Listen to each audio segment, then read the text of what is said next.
Hello, welcome to Stuck in the Catchfence. This is NASCAR News in 5, where we break down everything as quickly as you can because Joe says we don't appeal to the Zoomers enough.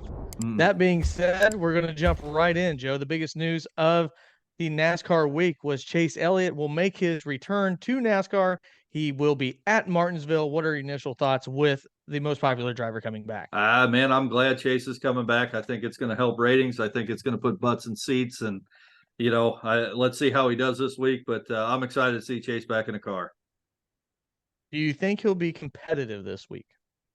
I think there's a possibility to be competitive, but I also think that this just might be a race to get his legs underneath him, get back in the car, get in the feel for it, and it's a relatively safe race, so I think it's a great time for him to jump back in a car.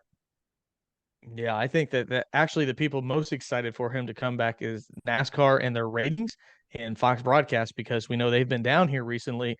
But nonetheless, we are excited that the most popular driver, at least in the last 4 years, voted upon by the fans, is back behind the wheel of a NASCAR.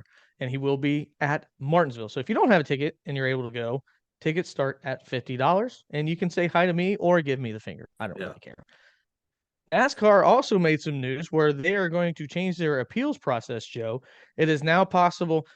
You do that off air. You don't have to do it on air. Oh, They're going well, to change their appeals process to where now, if you do an adjustment of whatever the penalty that they hand out, you must be transparent and you have to stay within the original justification of the penalty. So right now, what would have been a 100-point penalty for Hendrick earlier this year that was rescinded, the very bare minimum is 75. They have to do that, but they have to say why they do that. Joe, do you like NASCAR changing the rules in the middle of the season?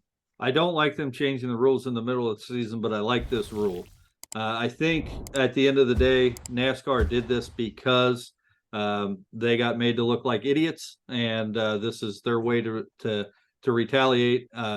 This is their shot at transparency when they're not transparent at all. I don't like doing this in the middle of the season, but I will say I think that it you have a better chance for an all or nothing approach when it comes to committing infractions, and I think that's the best way to go in the first place. So probably should have already been a rule. I don't like rule changes in the middle of the season. Maybe implement this next year, but I think it's a good rule.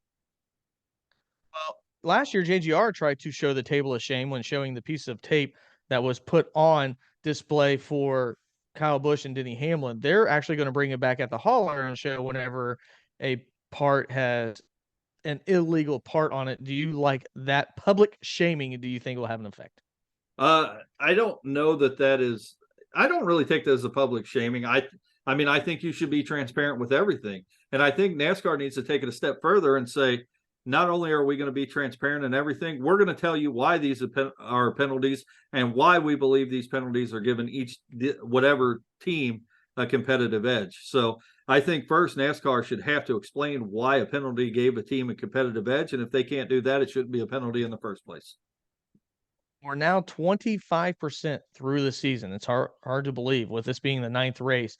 We are looking at drivers going up and some drivers going down. Joe, give me one of each. Well, I think Kevin Harvick, I think is doing really good things in his final season. I think he's playing better than playing racing, driving better than what people expected in his final season. So he's surprised me. I'll throw Brad Keselowski in there as well. I think horrific season last year at RFK, and he's really putting together a good season thus far.